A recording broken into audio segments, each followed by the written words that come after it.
आपण आपल्या आयुष्याचा 1/3 भाग फक्त झोपण्यात घालवतो. जर तुम्ही 75 वर्ष जगलात तर त्यातली 25 वर्ष तुम्ही फक्त झोपलेले असता. कधी विचार केलाय का, जर आपण हे 25 वर्ष वाचवू शकलो तर?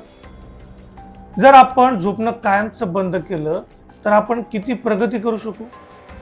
पण निसर्गाच्या या चक्राला आव्हान देणं इतकं सोपं आहे का? जर मानवानं झोपणं बंद केलं तर तासागणिक त्याचं शरीर आणि मन कोलमडून जाईल. 25व्या तासापासून ते मृत्यूच्या दारापर्यंतचा हा थरार कदाचित तुमची आजची झोप उडवेल.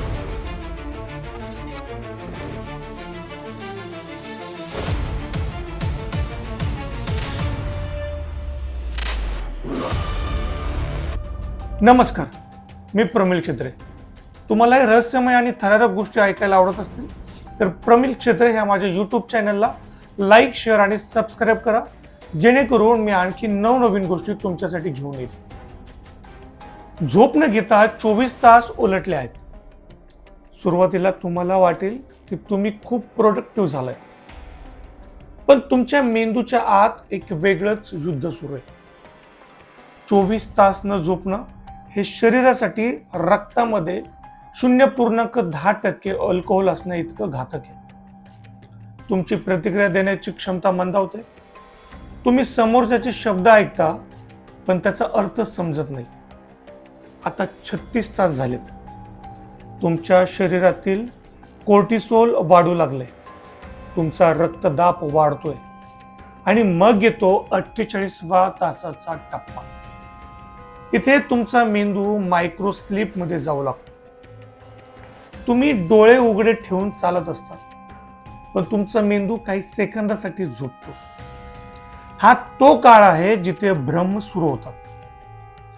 तुम्हाला कोपऱ्यात कुणीतरी उभे असल्याचे भास होतात किंवा नसलेले आवाज ऐकू येतात. तुमच्या मेंदूला आता वास्तव आणि स्वप्न यातला फरक समजेनासा झालाय. आता 3 दिवस पूर्ण झालेत, 72 तास. आता ही केवळ थकव्याची गोष्ट राहिलेली नाही, ही एक मेडिकल इमर्जन्सी. तुमची एकाग्रता शून्य झाली आहे.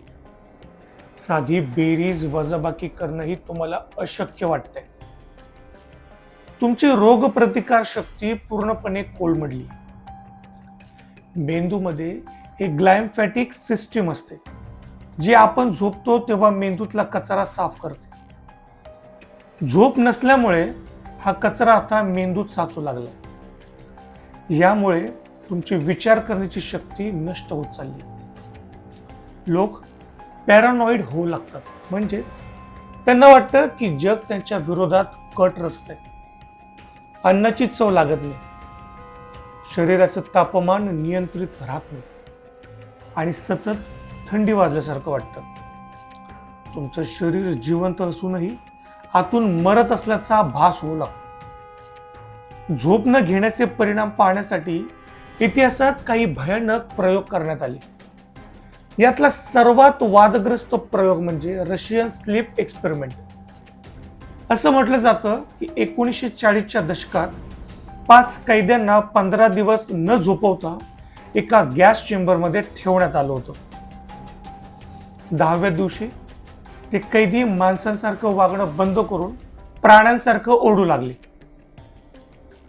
जरी इंटरनेटवरची एक क्रिपीपास्ता कथा असली तरी विज्ञानाने सिद्ध केले की दीर्घकाळ न झोपल्यास माणूस स्वतःला किंवा इतरांना इजा पोहोचवू शकतो. 1964 मध्ये रँडी गार्डन या मुलाने 11 दिवस न झोपण्याचा विक्रम केला होता. शेवटच्या दिवशी त्याला साध्या साध्या वस्तूंची नावही आठवत नव्हती. त्याचं व्यक्तिमत्व पूर्णपणे बदललं होतं. तो एक जिवंत प्रेतासारखा दिसत होता. जर कोणी 11 दिवसांचा रेकॉर्ड तोडला आणि झोपणं पूर्णपणे बंद केलं तर? शास्त्रज्ञांच्या मते यानंतर मल्टी ऑर्गन फेल्युअर सुरू होईल. तुमच्या मेंदूतील पेशी एकमेकांशी संपर्क तोडतील. जगात एक अत्यंत दुर्मिळ आजार आहे ज्याला फेटल फॅमिलियर इन्सोम्निया असं म्हणतात. यात माणसाची झोपण्याची क्षमता कायमची नष्ट होते आणि दुर्दैवानं या आजाराचा शेवट हा फक्त आणि फक्त मृत्यू असतो. झोपेशिवाय हृदय वेगाने धडधडतं. शेवटी हृदयाचा झटका येतो किंवा मेंदूची नस फाटते. मानवी शरीर अन्नाशिवाय 21 दिवस जगू शकतो, पण झोपेशिवाय 11 ते 15 दिवसात त्याचा अंत निश्चित. झोप ही चैनीची गोष्ट नाही, ती जगण्याची गरज आहे. मित्रांनो, झोपणं बंद केलं तर काय होईल या प्रश्नाचं उत्तर अतिशय भयानक आहे. निसर्गानं आपल्याला विश्रांतीसाठी हे चक्र दिले, जेणेकरून आपला मेंदू आणि शरीर पुन्हा ताजतवानं होऊ शकेल. रात्रीची एक चांगली झोप ही कोणत्याही महागड्या औषधापेक्षा जास्त महत्वाची आहे. आजच्या धावपळीच्या जगात आपण झोपेकडे दुर्लक्ष करतो, पण लक्षात ठेवा, तुमचा मेंदू हे एक इंजिन आहे आणि त्याला रिचार्ज होण्यासाठी शांततेची गरज आहे. तुर्तास इतकंच. तुम्हाला ही गोष्ट कशी वाटली हे मला कमेंट करून नक्की कळवा आणि प्रमिल क्षेत्रे ह्या माझ्या YouTube चॅनलला लाईक, शेअर आणि सबस्क्राईब करायला विसरू नका.